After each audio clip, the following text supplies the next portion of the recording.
പുസ്തകം 7 അധ്യായം 4 വിനാശത്തിൽ പതിച്ച ആത്മാക്കളെ പ്രതിയുള്ള പരിശുദ്ധ മറിയത്തിന്റെ വ്യാകുലങ്ങൾ. പുതിയ വരപ്രസാദത്തിന്റെ നിയമങ്ങൾ വേഗത്തിൽ ജെറുസലേമിലെങ്ങും പ്രചരിച്ചു. അതുവഴി വിശ്വാസികൾ എണ്ണത്തിൽ വർദ്ധിക്കുകയും നവജാത സഭ ദിനം തോറും ശക്തി പ്രാപിക്കുകയും ചെയ്തു. അപ്പസ്തോല പ്രവർത്തനങ്ങൾ 5:14. അപ്പസ്തോലന്മാരുടെ പ്രഘോഷണം സ്വീകരിച്ച് സഭാമക്കളായി ജനിച്ചവരെ പരിശുദ്ധ അമ്മ സ്നേഹവാത്സല്യങ്ങളോടെ പരിപാലിച്ചു. പുതിയ സഭയുടെ അടിസ്ഥാന ശിലകളാകിയാൽ അപ്പസ്തോലന്മാർക്ക് അവൾ പ്രത്യേകമായ ശുശ്രൂഷകൾ നൽകിയിരുന്നു. കാരണം സഭയുടെ സുരക്ഷിതത്വം അവരിലായിരുന്നു നിക്ഷിപ്തമായിരുന്നത്. ലൂസിഫറിന്റെ കോപം അപ്പസ്തോലന്മാരുടെ നേർക്ക് ജ്വലിച്ചുകൊണ്ടിരുന്നു. പരിശുദ്ധ അമ്മയുടെ കാരുണ്യം നിറഞ്ഞ സംരക്ഷണം അതിനെ വെല്ലുന്നതായിരുന്നു. പരിശുദ്ധ സഭയുടെയും ആ മൗതിക ശരീരത്തിലെ ഓരോരുത്തരുടെയും മേൽ അവളിലൂടെ വരദാനങ്ങൾ കോരിച്ചൊരിഞ്ഞിരുന്നു. ആ ദിവസങ്ങളിൽ ഒരു വിനാഴിക പോലും അവരുടെ മേൽ അനുഗ്രഹങ്ങൾ ചൊരിയപ്പെടാതിരുന്നിട്ടില്ല. അവൾ അവർക്കായി അനേകം അത്ഭുതങ്ങൾ പ്രവർത്തിച്ചിരുന്നു. പരിശുദ്ധ അമ്മയ്ക്ക് ആത്മാക്കളുടെ കാര്യത്തിലുള്ള തീഷ്ണതയാണ് ഇതിലൂടെ വെളിപ്പെടുത്തുന്നത്.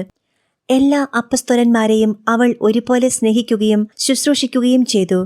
വൈദികർ, ശുശ്രൂഷകർ, പ്രഘോഷകർ എന്നീ നിലകളിൽ അവർ അർപ്പിച്ച ശുശ്രൂഷകളും അവരുടെ മഹത്തായ വിശുദ്ധ ജീവിതവുമായിരുന്നു ഇതിന്റെ കാരണം.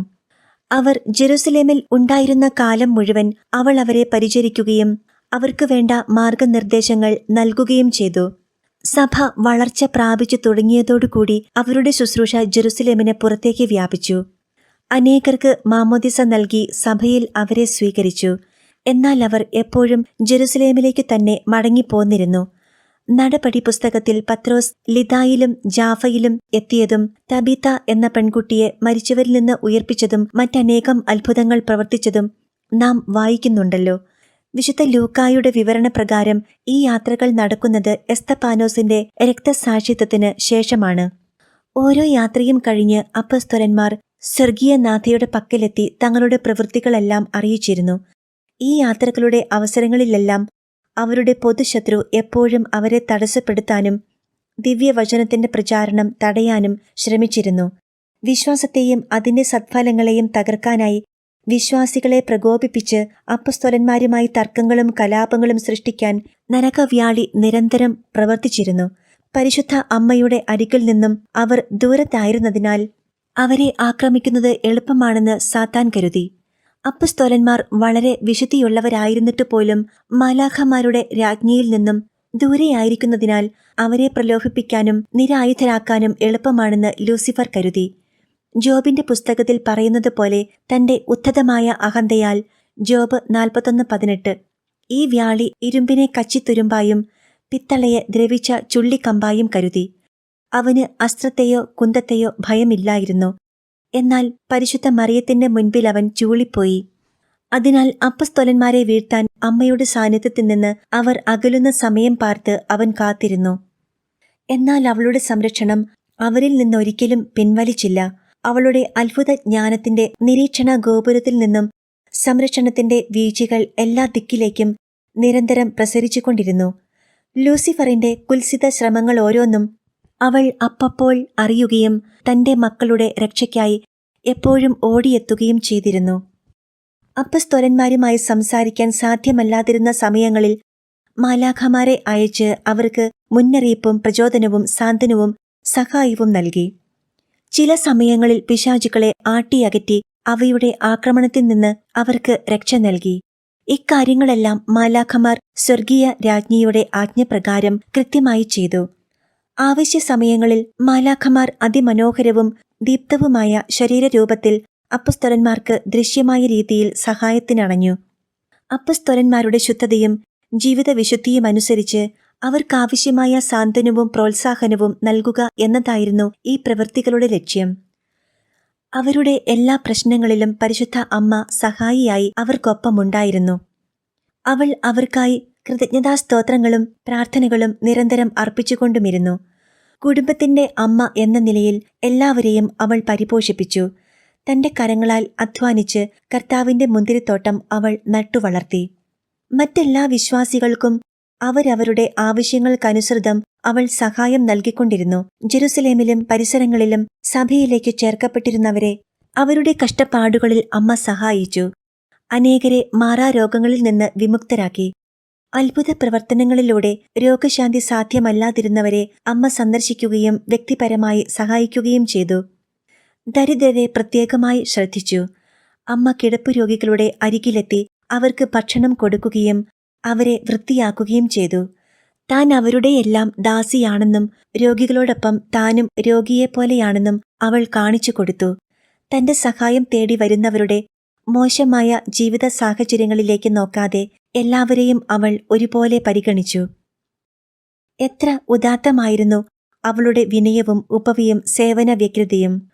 ഓരോ മനുഷ്യനെയും അവൾ സന്തോഷിപ്പിക്കുകയും ആശ്വസിപ്പിക്കുകയും സഹായിക്കുകയും ചെയ്തുകൊണ്ട് അവരുടെ ഭാരങ്ങൾ ലഘൂകരിച്ചു.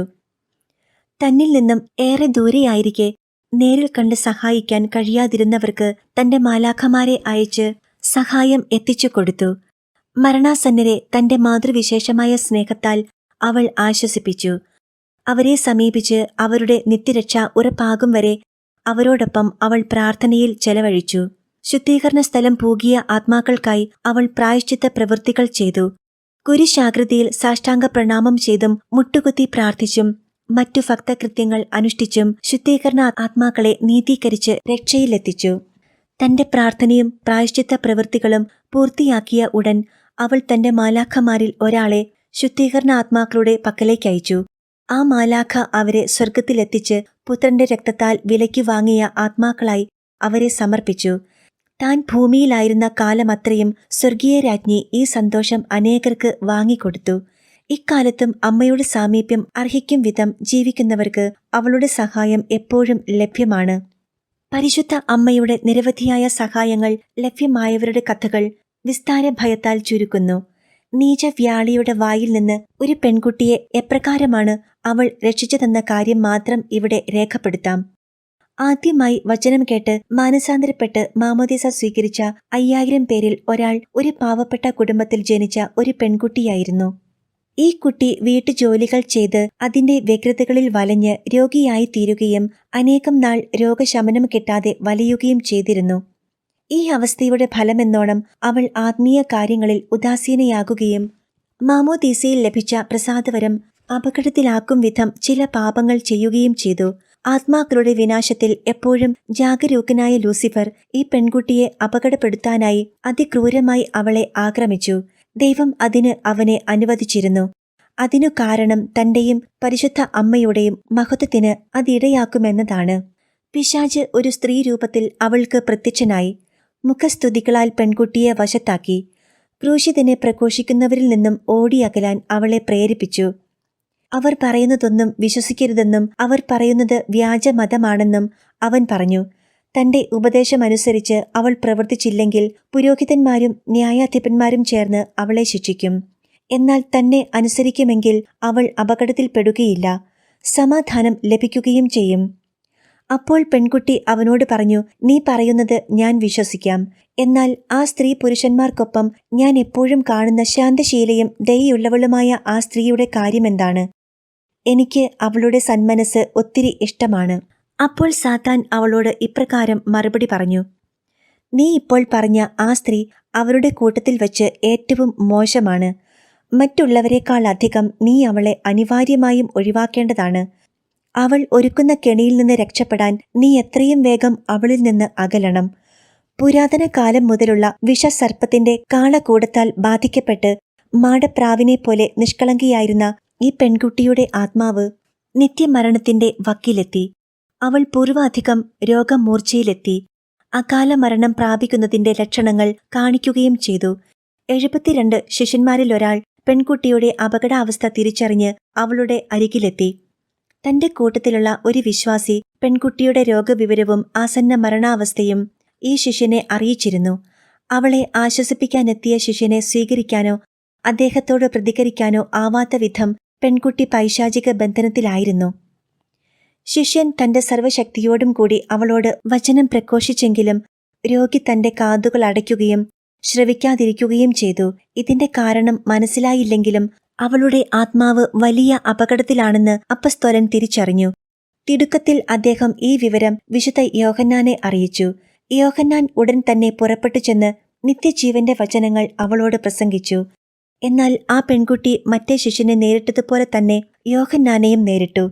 അവർ രണ്ടുപേരുടെയും ഉപദേശങ്ങളെയും അവൾ അവജ്ഞയോടെ തള്ളിക്കളഞ്ഞു. അപ്പസ്തോലന്മാർ കണ്ടത് അനേകവൃന്ദം പിശാചുകൾ അവൾക്കു ചുറ്റും നിൽക്കുന്നതാണ്. അപ്പസ്തോലന്മാരുടെ സാന്നിധ്യത്തിൽ നിന്ന് അവർ ഓടിയകന്നു. എങ്കിലും അവർ പോയപ്പോൾ അതിവേഗം തിരിച്ചുവന്ന് വീണ്ടും അവളെ തന്റെ മിഥ്യാഭാവനകളാൽ പൊതിഞ്ഞ് ദുഃഖത്തിലാഴ്ത്തി. പെൺകുട്ടിയുടെ പരിതാപകരമായ അവസ്ഥ കണ്ട് അവർ പരിശുദ്ധ അമ്മയുടെ സഹായം തേടി. ആ നിമിഷം തന്നെ പരിശുദ്ധ രാജ്ഞി തന്റെ ജ്ഞാനദൃഷ്ടിയ ആ പെൺകുട്ടിയെ കണ്ടു. അവളുടെ ദുഃഖകരവും അപകടകരവുമായ അവസ്ഥയും അവൾ മനസ്സിലാക്കി. ശത്രു ആ ആത്മാവിനെ എപ്രകാരം കുരുക്കിലാക്കിയിരിക്കുന്നുവെന്ന് ആ അമ്മ അറിഞ്ഞു. ഈ എളിയ കുഞ്ഞാടിന്റെ പതനം അവളെ നൊമ്പരപ്പെടുത്തി. രക്തദാഹിയായ ചെന്നായാൽ അവൾ വഞ്ചിക്കപ്പെട്ടിരിക്കുന്നല്ലോ എന്നവൾ വിലപിച്ചു. അവൾ അപ്പോൾ തന്നെ സാഷ്ടാംഗ പ്രണാമം ചെയ്ത് ആ കുഞ്ഞിന്റെ ആത്മാവിനായി പ്രാർത്ഥിച്ചു. അപ്രകാരം വീണുപോയ പെൺകുട്ടിയുടെ രക്ഷയ്ക്കായി പ്രാർത്ഥനകൾ അർപ്പിച്ചുകൊണ്ട് പരിശുദ്ധ അമ്മ ഏറെ സമയം ചെലവഴിച്ചു. എന്നാൽ കർത്താവിൽ നിന്ന് മറുപടിയൊന്നും ഉണ്ടായില്ല. എന്തെന്നാൽ അമ്മയുടെ ഹൃദയവും അയൽക്കാരോടുള്ള ഗാഢമായ സ്നേഹവും പരീക്ഷിച്ച് തെളിയിക്കപ്പെടണമെന്ന് അവിടുന്ന് തിരുമനസ്സായിരുന്നു. പ്രവാചകനായ ഏലീഷായ്ക്കുണ്ടായ അനുഭവം പരിശുദ്ധ അമ്മ സ്മരിച്ചു. 2 രാജാക്കന്മാർ 4:34-35. മൃതനായ ഒരു ബാലന്റെ ജീവനെ രക്ഷിക്കാനായി ഏലീഷ ദാസനായ ഗെഹസിയുടെ പക്കൽ തന്റെ വടി കൊടുത്തുവിട്ടത് ഫലം കാണായികയാൽ താൻ തന്നെ നേരിട്ടു ചെന്ന് ബാലന്റെ ശരീരത്തിൽ തന്റെ ശരീരം ചേർത്തു കിടന്ന കാര്യം അവൾ ഓർത്തു.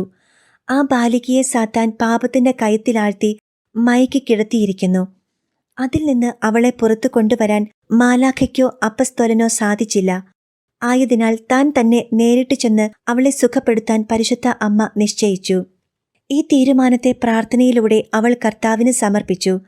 അപ്പോൾ അവൾക്ക് ഉത്തരം ലഭിച്ചില്ലെങ്കിലും തന്റെ പ്രവൃത്തി തന്നെ കർത്താവിന്റെ ഹിതം എന്നവൾ മനസ്സിലാക്കി. താൻ താമസിച്ചിരുന്ന ഊട്ടുശാലയിൽ നിന്ന് കുറച്ചകലത്തിലായിരുന്നു ആ പെൺകുട്ടിയുടെ വീട്. അമ്മ ഉടനെ തന്നെ എഴുന്നേറ്റ് വിശുദ്ധ യോഹന്നാനുമൊത്ത് അവിടേക്ക് പുറപ്പെട്ടു.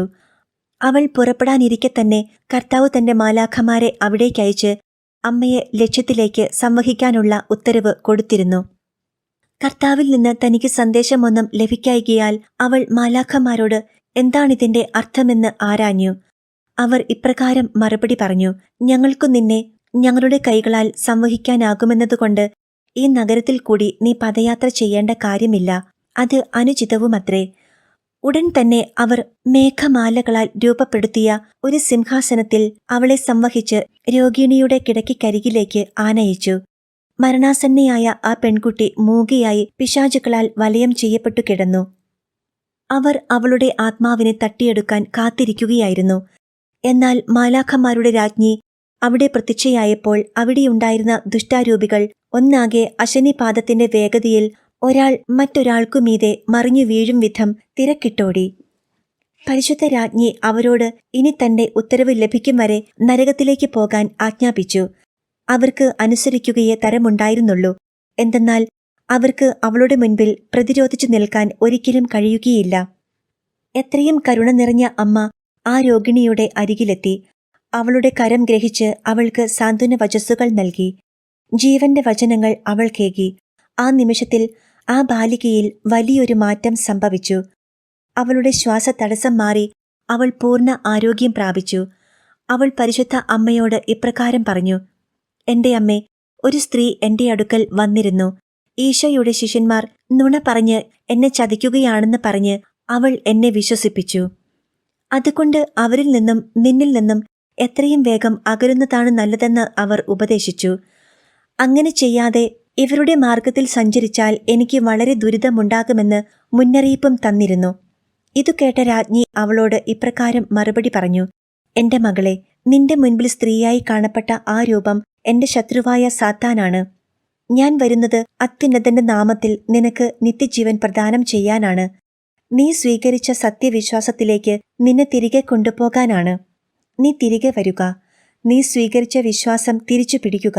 നിന്റെ പൂർണ്ണ ഹൃദയത്തോടുകൂടി ദൈവത്തെ നിന്റെ പരിത്രാണകനായി ഏറ്റുപറയുക. അവൻ നിന്റെയും ലോകം മുഴുവന്റെയും രക്ഷയ്ക്കായി കുരിശിൽ മരിച്ചു.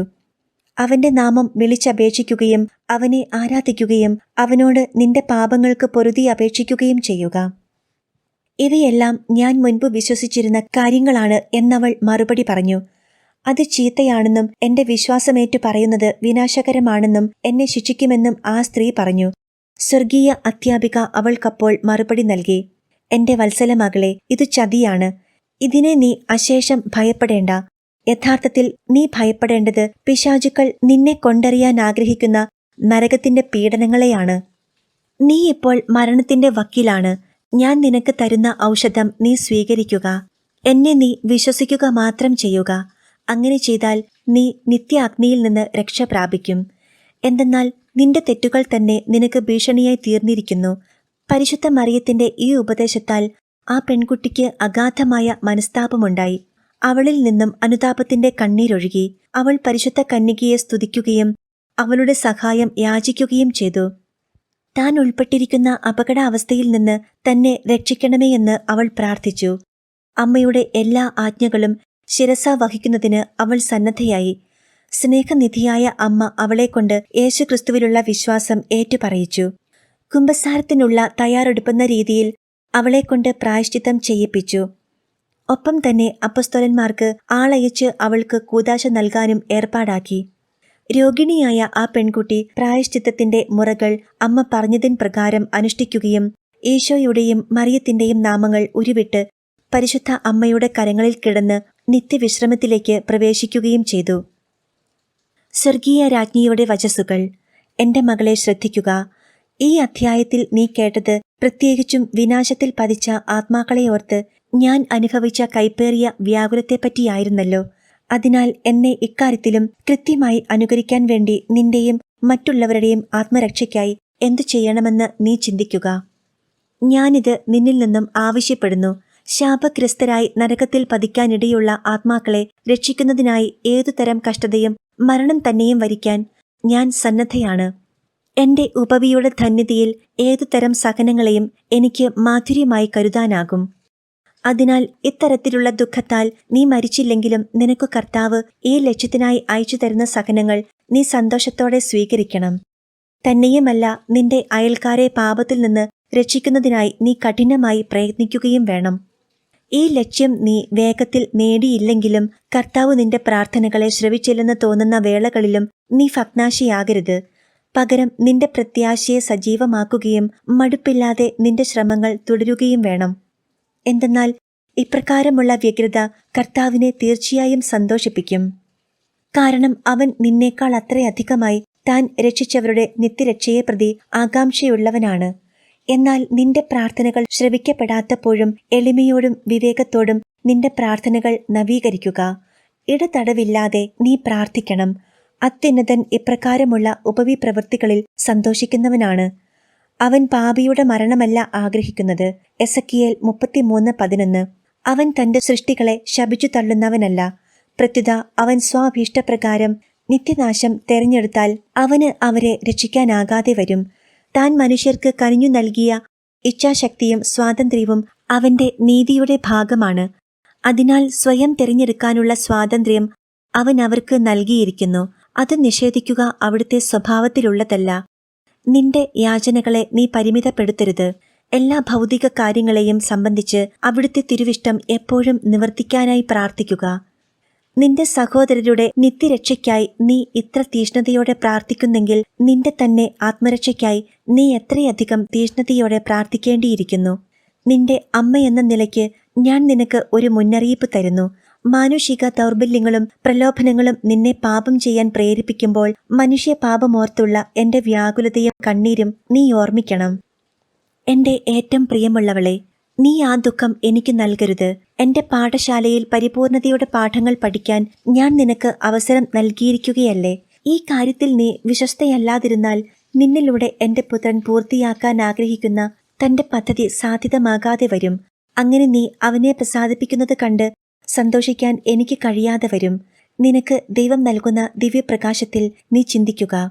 നിനക്ക് ഇത്ര വലിയ അനുഗ്രഹം ലഭിച്ചതിനു ശേഷം നീ ചെയ്യാനിടയുള്ള പിഴവുകൾ എത്ര വലുതായിരിക്കുമെന്ന്. എന്നാൽ അവയിൽ കൂടി കടന്നു പോകുമ്പോൾ ഞാൻ പഠിപ്പിച്ചതൊക്കെയും നീ ഓർക്കുക. അതിലുപരി തന്റെ പുത്രൻ ചിന്തിയ രക്തത്തിന്റെ വിലയുടെ സത്ഫലങ്ങൾ നിന്നിൽ നിന്ന് സ്വീകരിക്കാൻ കാത്തിരിക്കുന്ന എന്റെ പുത്രനെയും ഓർക്കുക.